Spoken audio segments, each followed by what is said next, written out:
السلام عليكم ورحمة الله وبركاته. اللهم صل وسلم وزد وبارك على سيدنا محمد عليه أفضل الصلاة والسلام.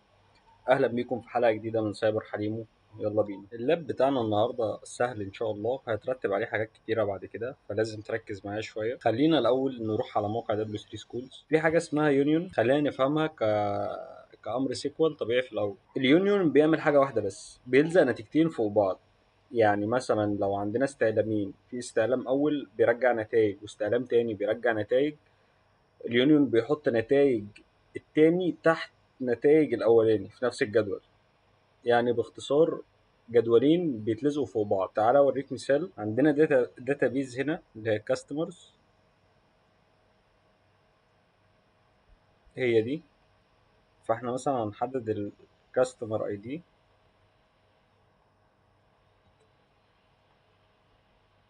انا عايز اعرض الكاستمر اي دي بس، عرض الارقام لحد 91. طيب انا عايز دلوقتي اظهر نتائج جدول تاني، وليكن مثلا الاوردرز ده، عايز اعرض منه تيبلز معينه جوه الكاستمر اي دي تحتها، تظهر معايا في نفس التيبلز. ده بيبقى ازاي؟ باجي نعمل يونيون واقول له سيلكت في الاوردرز، في هنا الاوردرز اي دي. تمام، نرجع تاني.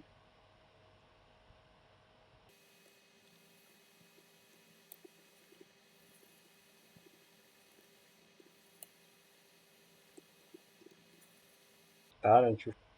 هو عرض لي هنا في اول الكاستمر اي دي من داخل الداتابيز اللي هي اسمها كاستمرز، كانوا لحد 91.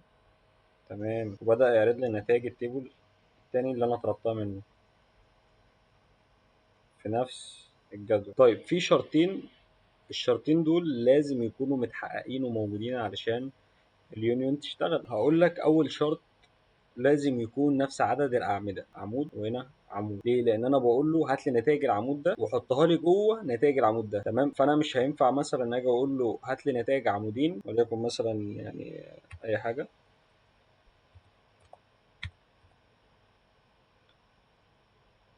كده، هيرفض العمليه. طيب قلنا الشرط الاول هيبقى لازم يكون نفس عدد الاعمده. طيب ايه هو الشرط الثاني؟ الشرط الثاني اسمه نقدر نسميه يعني لازم الداتا تايب او انواع البيانات تكون زي بعضها. بمعنى هنا كان نمبرز وجيت قلت له ضيف لي الاوردر اي دي ده اللي هو برضه نمبرز. لو انا جيت قلت له ضيف لي سترينج، او يعني التيبلز ده المحتوى اللي جوه سترينج وده محتواه اللي هو الكاستمر اي دي ده محتواه نمبرز، برضه هيرفض العمليه. طيب تعال نشوف كده مثال. تعال نرن. طلع ايرور. ليه؟ لان ده سترينج، ده محتوى سترينج، وده كل اللي فيه عباره عن ارقام، فبالتالي عمل ايرور. ليه؟ نوع كل عمود لازم يتوافق مع العمود اللي تحت. طيب لسه باقي تفصيله صغيره، وهو ازاي لو انا عايز اعرف الداتابيز اللي انا فيها دي كام عدد الاعمده اللي موجوده جواها، بعرف ده ازاي؟ طيب ده موقع بورت سويجر. ازاي نعد الاعمده؟ في طريقتين علشان نعد بيهم العواميد. اول طريقه بيقول لك عن طريق حاجه اسمها اوردر باي. بتكتب اوردر باي 1. تعالى كده بس نشوف. ده اللاب بتاعنا سيكوال انجكشن يونيون اتاك determining the number of columns returned by the query. معناه في اللاب ده ان هو عايزك تعرف الداتابيز فيها كام عمود. تعالى ناكسس على اللاب.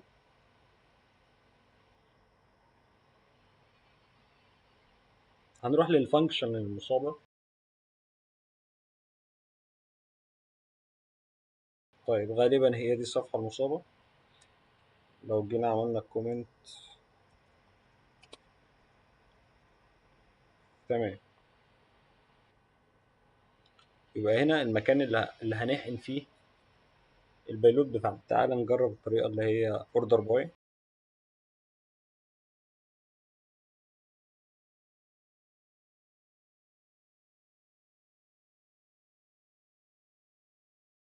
تمام، العمود الرابع مش موجود. معنى كده ان كان اخر حاجة هو العمود الثالث.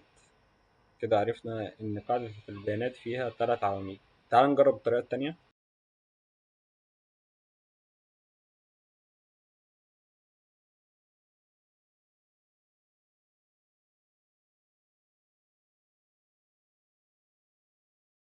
تمام، عشان عملنا 2 نل، احنا قلنا ان فيها 3.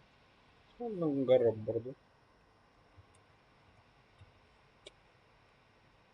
تمام، كونجراتوليشن، حلينا اللاب بتاع النهارده. كده عرفنا، خدنا نبذة عن يونيون، عرفنا ايه الشرطين اللي لازم يكونوا موجودين علشان نقدر نستغل اليونيون في اللاب ده. عرفنا ازاي نعرف عدد الأعمدة في الداتابيز، وان شاء الله في اللاب الجاي هنعرف ازاي نخرج المعلومات دي من جوه الداتابيز. السلام عليكم ورحمة الله وبركاته.